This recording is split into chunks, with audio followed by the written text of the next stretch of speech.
Hello students, अब हम आपका जो यूनिट फर्स्ट था उसमें एबायोटिक फैक्टर्स जो हैं दैट इज़ फिजिकल फैक्टर्स, उसमें हम सबसे पहले टेम्परेचर को लेते हैं।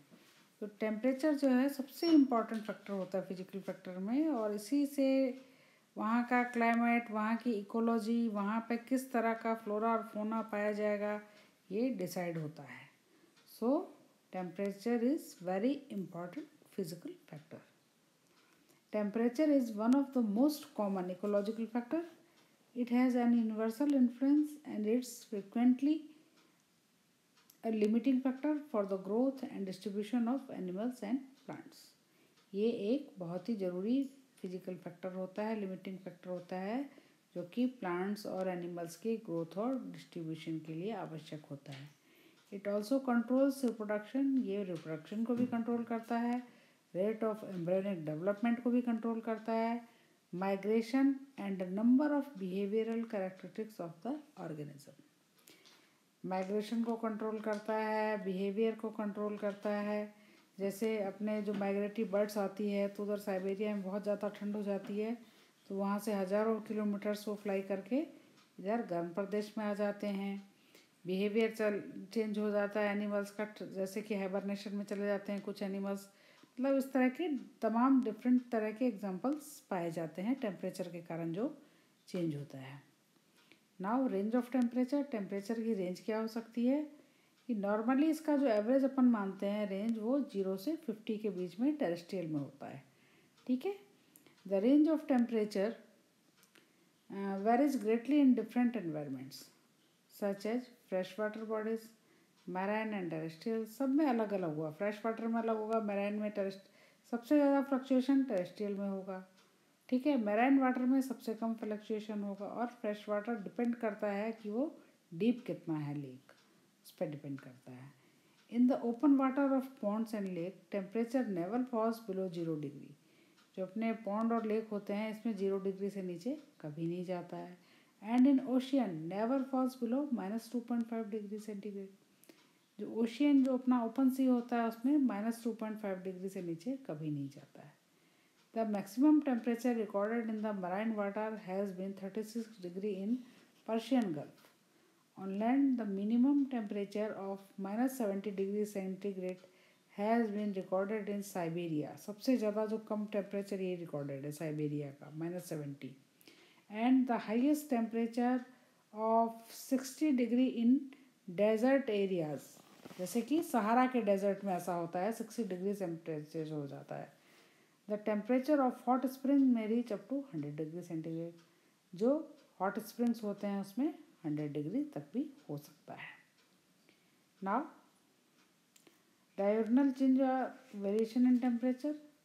Generally the temperature of the air near the land surface is 70 degree centigrade is higher in the day time than at night. यानी दिन की तुलना में और रात में जो टेम्परेचर का जो अंतर होगा वो 17 डिग्री सेंटीग्रेड तक हो सकता है। In desert this difference may be as much as 40 degree centigrade. Desert में ये डिफरेंस बहुत होता है। क्यों, ऐसा क्यों होता है?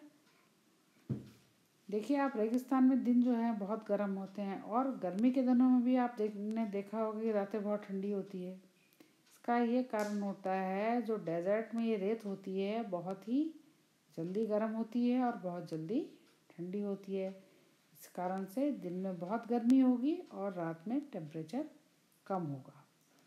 But in water bodies like deep lake the difference between day and night temperature is usually less than 1 degree centigrade. क्योंकि इसमें जो लेक और ये डीप सी या इस तरह के जो वाटर बॉडी होंगे उसमें मैक्सिमम 1 डिग्री सेंटीग्रेड का फर्क होगा। क्योंकि ऐसा क्यों होता है? क्योंकि पानी की स्पेसिफिक हीट बहुत ज़्यादा होती है। ठीक है। ऐसा क्यों होता है? पानी में ये टेम्परेचर का वेरिएशन कम क्यों है? क्योंकि इसकी स्पेसिफिक हीट बहुत ज़्यादा होती है। The maximum diagonal changes in temperature in marine environment is about 4 degree centigrade. मतलब मैराइन एनवायरनमेंट में ये मैक्सिमम 4 डिग्री सेंटीग्रेड होगा। With increasing depth, the amplitude of day and night change in temperature is reduced and no change is evident below depth of 15 meters. मतलब 15 metre के बाद इसमें कोई change नहीं आएगा. नाउ थर्मल स्ट्रेटिफिकेशन और seasonal change in temperature. Thermal stratification क्या होता है कि जैसे आपने देखा कि पानी में या मराइन वाटर में जो धीरे धीरे नीचे जाओ तो आप टेम्परेचर कम होगा, या जहाँ तक सनलाइट जा रही है वहाँ टेम्परेचर कुछ और होगा.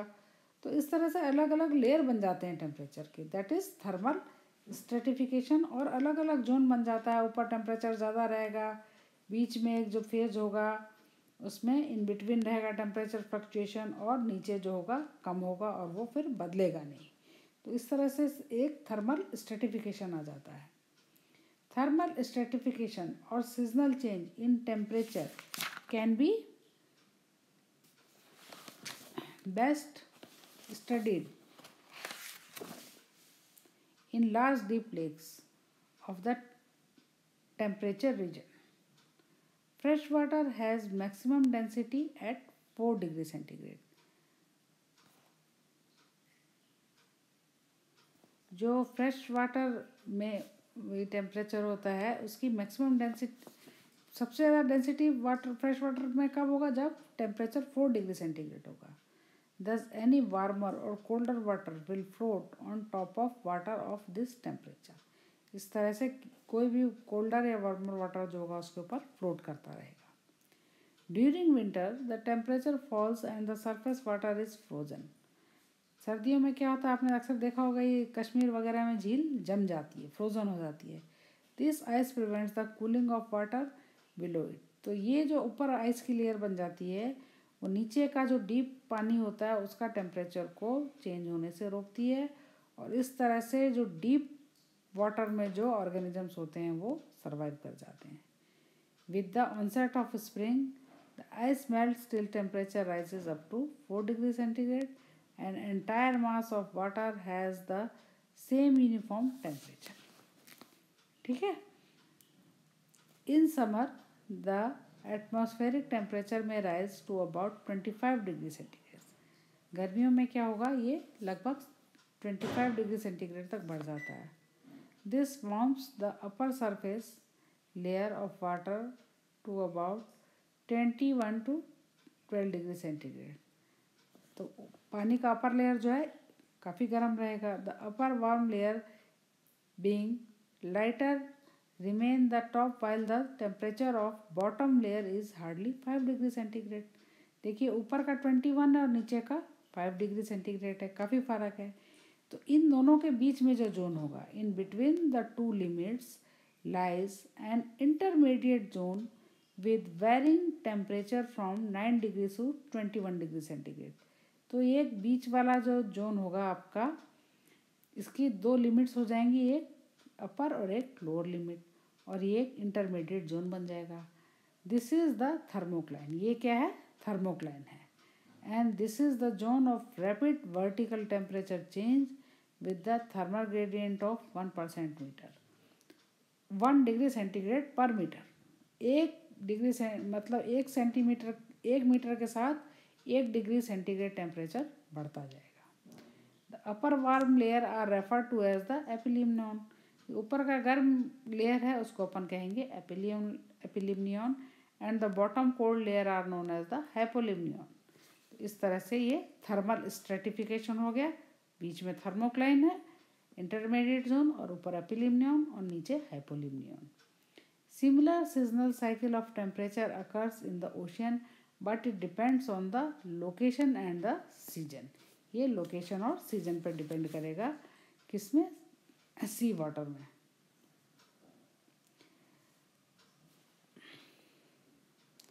The temperature changes in the lakes and ocean are much less and much slower than in the terrestrial environment. जो लेक और ये ओशियन होते हैं इसमें टेम्परेचर का जो चेंज है बहुत कम होता है. किसकी तुलना में? टेरेस्ट्रियल एनवायरनमेंट की तुलना में.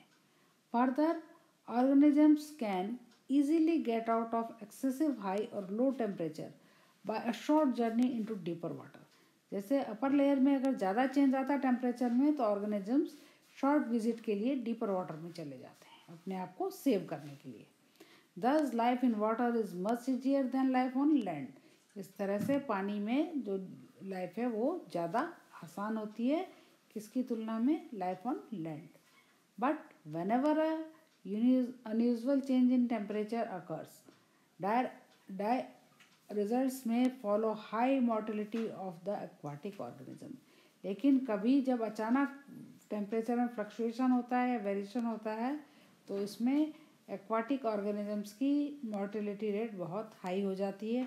आपने अक्सर जैसे कई बार न्यूज़ आती है कि हज़ारों मछलियाँ मर गई किसी पॉन्ड में, है ना, किसी ने उसमें कोई पॉइजन मिला दिया। अक्सर ये विंटर्स में होता है, तो सडन फॉल ऑफ टेम्परेचर होता है, उसके कारण ये फिशेस जो हैं मर जाती हैं।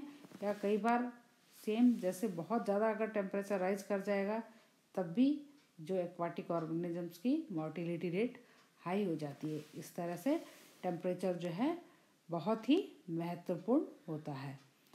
अब नेक्स्ट लेक्चर में अपन इसकी दूसरे एस्पेक्ट पे बात करेंगे, जो रेंज ऑफ टेम्परेचर टॉलरेंस का क्या होता है, कौन एनिमल्स की कितनी रेंज होती है टेम्परेचर को टॉलरेट करने की। Okay, thank you students.